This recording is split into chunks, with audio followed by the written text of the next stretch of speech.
सिमिलीपाल अभयारण्य आसला खुशी खबर माँ है बाघुणी जीनत 3 सप्ताह तले से 4टी छुआ को जन्म देछि।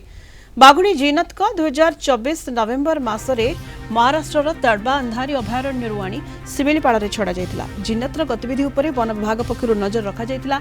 एबे से माँ हेबा परे जीनत और ता छुआंक सुरक्षा पई विशेष सुरक्षा व्यवस्था निया जाइछि। आशा करा जाउछि जे खूब शीघ्र सेमाने सिमिलीपाल परिवेश और जैव विविधतारे खाप खुआबे।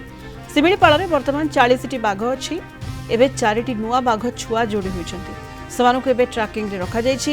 यह व्याघ्र संरक्षण पई बड़ पदक्षेप बोली कहिसंती जंगल और परिवेश मंत्री गणेश राम सिंह खुंटिया।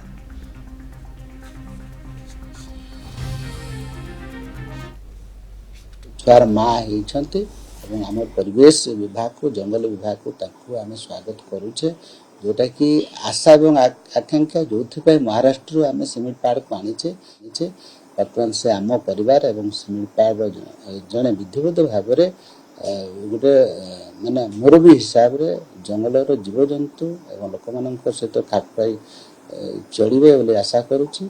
4टा छुआर माँ होती 20 दिन पूर्व 4टा छुआ को जन्म नहीं बर्तमान से आखि खोली ना जंगल विभाग जीपीएस ट्रैकिंग करके